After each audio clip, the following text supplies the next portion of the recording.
Hey, and welcome to my newest video here. I wanted to make a video where I go through a week of workouts of my training. And my training right now has been a mismatch of Hard Work Pays Off Flagship 2.0. At least it was from this week that I'm going through. This was back in January. And then it's been like doing all sorts of different workouts to get better and to really make me ready for the CrossFit Open. After the Open, I'm going to focus way more on getting stronger, but right now I'm having a focus on getting better at workouts, eating myself, and doing the fundamentals to get better technique in some different stuff that I'm not very good at the moment. This week represents a fully Hard Work Pays Off schedule, and I've just taken the Metcon workouts from it. It's been Metcons and EMOMs, of course. There are 4 different things that I'm looking at when I'm looking back at the videos that I do from my training. I could highly recommend anyone who looks to become a better athlete to actually start video recording your workouts, because you will see all these different kind of things where you're not, where you can improve actually, yeah. So the 4 different things I'm looking at when I'm looking at these videos myself, and I'm gonna try to go through some of the steps in this video, is what did I do good? We need to clap ourselves on the shoulder sometimes and just be proud of what we did. Show up and make yourself proud, like Matt Fraser always said. So what went good? What went bad?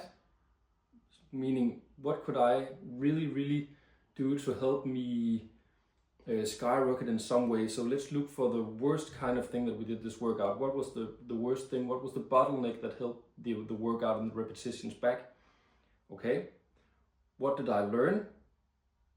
Did I learn something that I need to become better at? That my breathing is wrong? That I'm doing the transitions in the wrong way or in a non-efficient way or something?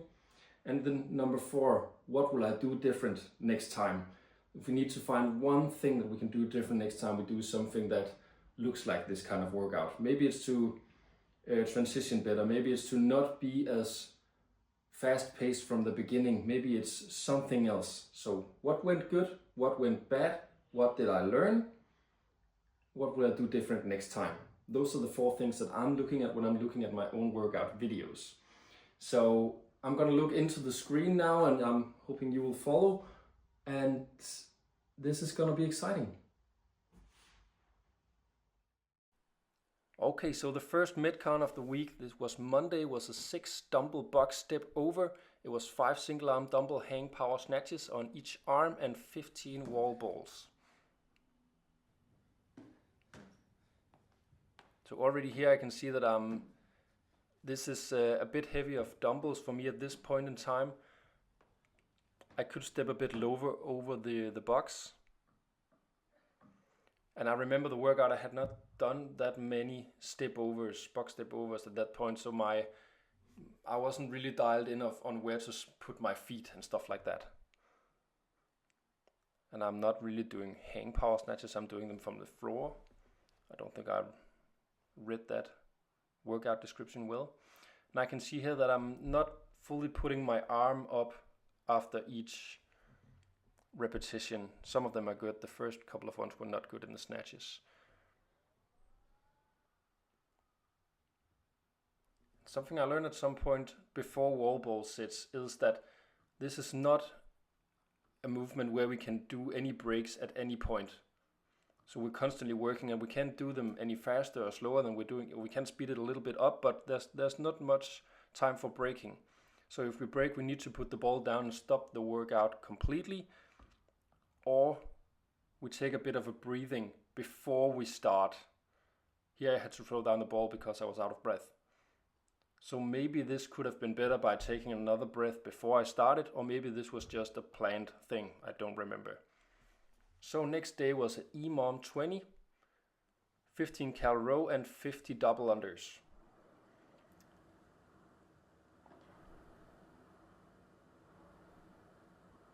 So this was 10 rounds in total of 15 calories on the 1 minute and 50 double unders on the other minute.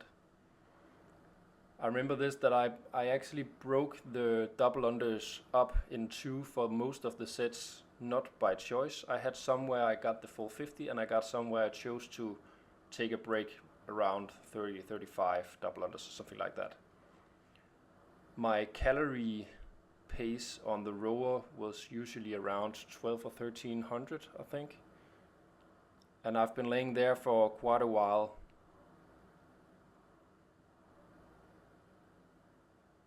I've had a long time in my training where I've been kind of afraid of getting off the rower, getting off any machine with the way too high heart beating, and then not being able to just go and transition fast. See here I broke not by choice.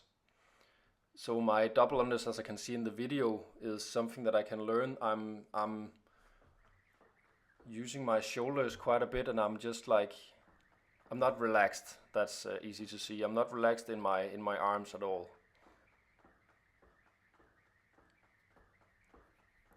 And another thing I need to do more of is learning a more, like being better at breathing in a pattern while doing double unders, because I'm always out of breath when I'm getting off of that it should be relatively easy.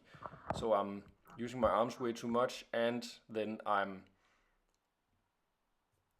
building up a breathing pattern that sucks. So this was an AMRAP of 3 minutes where I'm doing 3 exercises, first from the top and then resting a minute and then doing it backwards afterwards.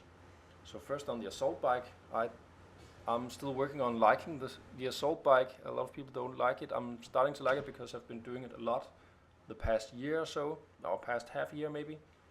But I'm not really efficient on it yet. I'm a small guy, so at least I'm not gonna push as heavy as a bigger guy, but I'm getting better at least. That's good. So my only focus here is to keep my heartbeat relatively down, to just being able to do some better movements when I get off the bike. So I'm going straight into the overhead squats in a minute.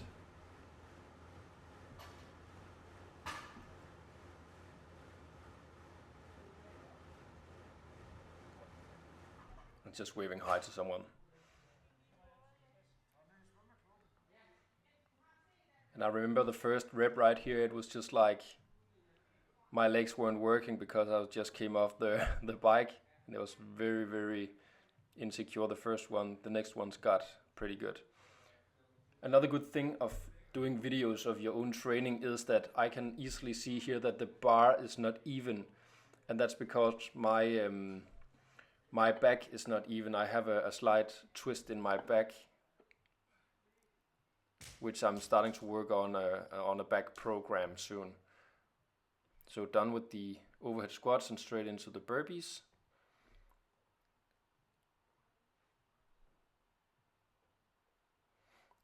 At this point I had not dialed in how I'm stepping forward after each rep, because I'm used to just jumping forward. So these were kind of different every rep, and I can see in the video that I'm almost every time stepping up with my right foot. Now that was just the left foot. But usually I'm stepping up with my right foot, which will mean that I am fatiguing the right leg way faster than the left. And then at some point I'm gonna do something else because the right leg is tired. Instead of just dialing in that on the one side of the bar I'm doing the right leg, on the other side of the bar I'm doing the left leg. I think that I'm doing good at the burpees is that I'm not spinning in a circle. I'm always facing the left end of the barbell here, and that's something that I learned from Matt Fraser too. I'm trying not to get more dizzy from doing burpees than the burpees themselves are gonna make me dizzy. So the workout was doing max reps of burpees until the 3-minute mark. So that's a lot of burpees.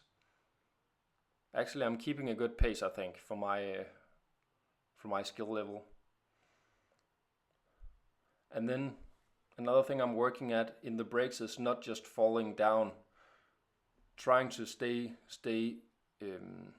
standing, and trying to breathe, of course, during the break. So focusing on breathing instead of just speaking and walking way too much around and stuff like that. I think I was just checking the camera here.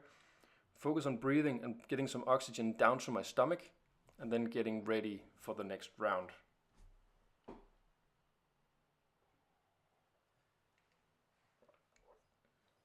And I'm just having a cup of coffee right now, so that's pretty good.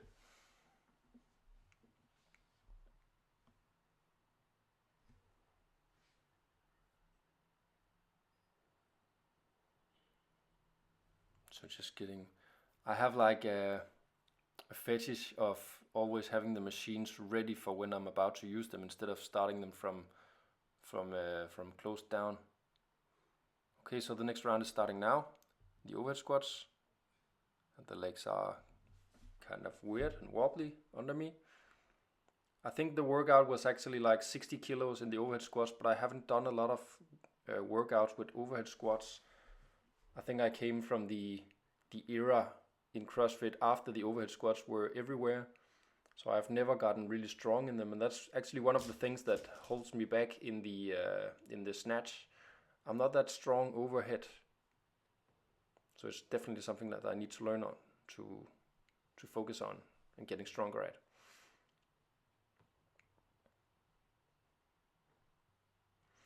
All these kinds of thoughts that are around my training and that I'm just mentioning now is something that I highly recommend anyone to do, because we can all remember back what happened at some point, and we missed the third rep of something or whatever it was. But when we're looking at the video, I can actually sit down here and write down a list of things that I could be working on, and then afterwards I could prioritize what would make the biggest difference. You know, like taking what I'm worst at and making that better to make my weakness better. Again, this is something that Matt Fraser, I'm a huge fan of Matt Fraser, by the way. Matt Fraser did really good. He worked on his weaknesses, and I remember at the games where people didn't think he could climb a rope or something, and the next year he was just really good at it. Happened the same thing with Rich Froning at some point. So now I got through the burpees, and now I'm doing a max calorie cycling until the 3-minute mark.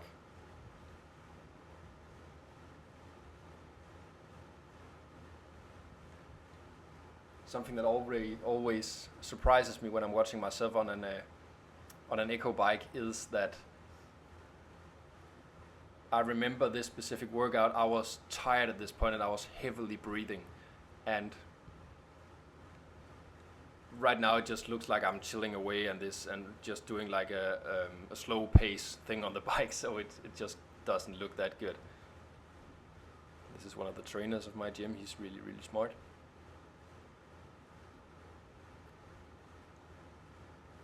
Right now I'm just trying to hold on at the pace I set. I think I'm around 65 to 68 rounds per minute or something like that.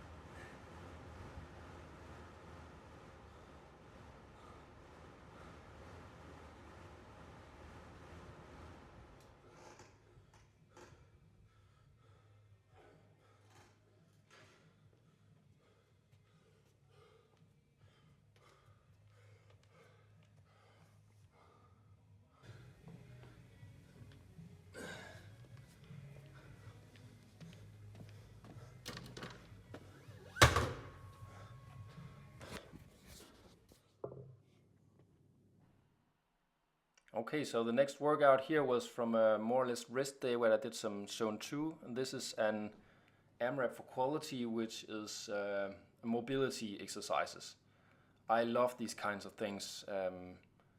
For a lot of my training the past year or something, when I have been doing a full-time job, I've only done like 60 or 70 minute workouts, and when I'm doing other people's programs, I'm always having a hard time not doing mobility work because I need to do it more. I'm not that mobile that I wanted to be, but I love these kinds of exercises because it makes me stronger and it makes me more pain-free in the length of my training career, which is not a career, which is just like life.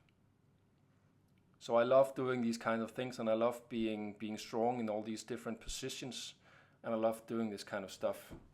Back when I was programming something like conjugate method-ish for myself back in the in autumn,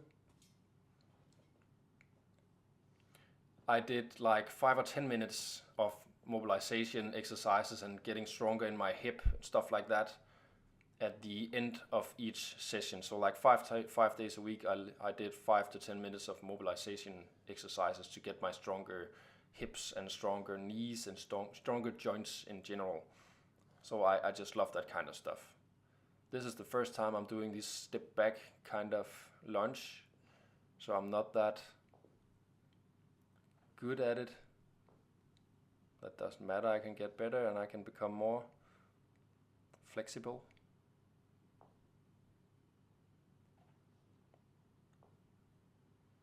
If I were to program this myself, I would probably choose a Cossack squat instead, just because it gets more range of motion for me. Now I think I'm gonna do a banded glute bridge, which is really good because something I really recently found was that my glutes are not that strong when compared to my quads. So I'm training my glutes way more, or actually I haven't started, to be honest, but I'm focused and thinking about doing some glute things. Right now I'm just dialed in for the open and following some programming, but after the open I'm gonna focus way more on fixing some of the mistakes in my body, getting more even in my back, not twisted, and doing more like twisting work from my back and getting my glutes at a higher, stronger level, doing something like a glute bridge more, and doing these exercises like by having a bar over my hip and using my glutes, getting it up. I don't remember what it's called. So this was a short mobilization AMRAP of 6 minutes, purely for quality and really, really good for me, because I can, of course, get stronger.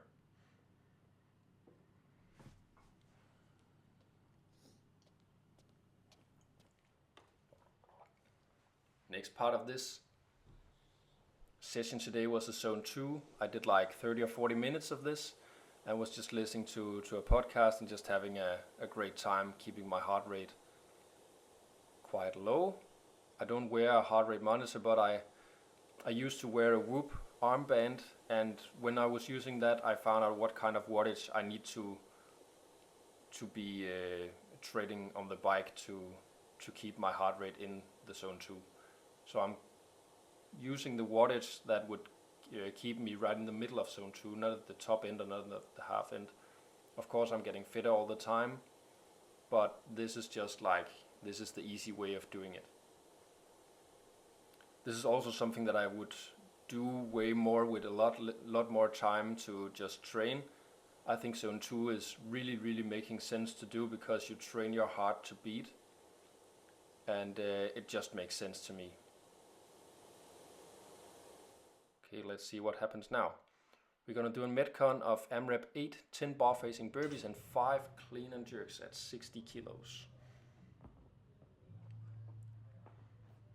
So this is later in the week, and I'm still doing, obviously I haven't looked at the videos myself at this point. I'm just recording for the week. I was working full time by side.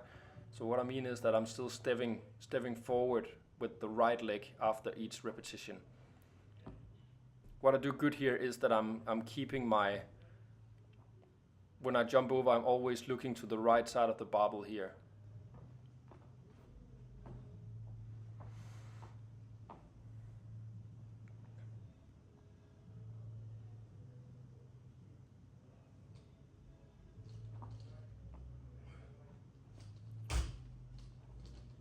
Something that I need to get better at in my power jerks is to catch it with a straight arm. Right now I'm doing a small bounce, sort of press out after each rep. Maybe because I'm going too fast, maybe it's because just haven't learned strengthening my arms yet. So back to the burpees. I actually did pretty good just transitioning right into it, and the workout's just built for that. So I'm just going right into it. That's pretty cool. Now I'm stepping forward with my left leg, which I'm not used to, but I'm doing because my right leg is probably tired.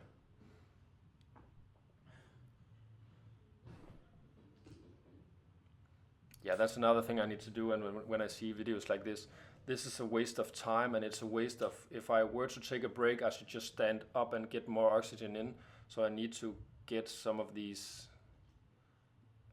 plate holders, or whatever they're called, for the ends of the barbell. I had a short of a breakout, press out here too.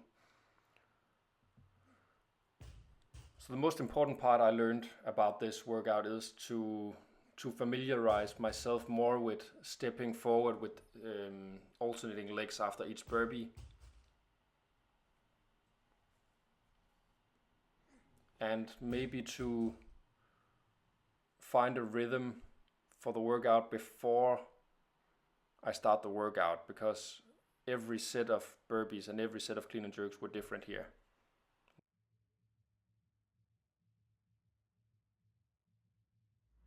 Okay, so this was the week's workout.